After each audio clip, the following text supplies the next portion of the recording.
എന്നെ കൊണ്ട് ചെയ്യാൻ പറ്റുമോ എന്നുള്ള ഡൗട്ടായിരുന്നു ആദ്യം കഥ കേട്ടപ്പോൾ ഉണ്ടായത്. പിന്നെ ഞാൻ നോക്കുമ്പോൾ നമ്മൾ ഒരു പരിപാടി ചെയ്യണം, നമുക്ക് നോർമലൈസ്ഡ് അല്ലാത്ത ടൈപ്പ് ഓഫ് ഒരു സിനിമ ചെയ്യണമെന്ന് കുറേ വർഷത്തെ ആഗ്രഹം ഉണ്ടായിരുന്നു.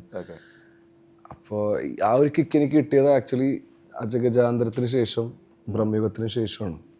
കാരണം ആൾക്കാരുടെ അക്സെപ്റ്റൻസും അതൊരു പുതിയ ഒരു സാധനം നമ്മൾ തിയേറ്ററിൽ ആൾക്കാർക്ക് കൊടുക്കുമ്പോൾ ആ ഒരു ഓഡിയൻസിൻ്റെ റെസ്പോൺസ് ഭയങ്കര സ്പെഷ്യലായിരുന്നു നമ്മുടെ അടുത്തേക്ക്.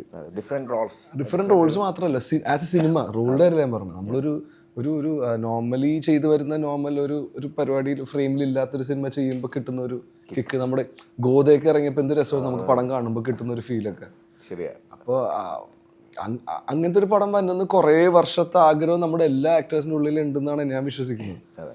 അപ്പോൾ പക്ഷേ ഇത് അതിനെക്കാട്ടും വലിയൊരു ഡ്രീമായി പോയി വന്നത്.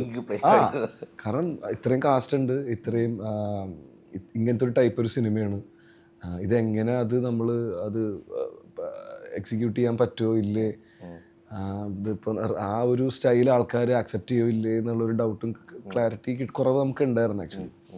പക്ഷേ ഈ സിനിമയുടെ ടൈറ്റിൽ പറഞ്ഞാൽ ചത്താപ്പച്ച ഒന്നും നോക്കിയില്ല, അങ്ങ് ഇറങ്ങി അതിന് ഇവർ ആക്ച്വലി നല്ല സപ്പോർട്ടീവ് ആയിരുന്നു. പ്രൊഡക്ഷൻ സൈഡാണെങ്കിൽ അദ്വൈതാണ്, എല്ലാ ആക്ടേഴ്സ് ആണെങ്കിലും എല്ലാവരും സിനിമയ്ക്ക് ഒരു 3 മാസം മുമ്പ് തന്നെ നമ്മൾ ട്രെയിനിങ് പരിപാടിയൊക്കെ സ്റ്റാർട്ട് ചെയ്ത് വർക്കൗട്ടും.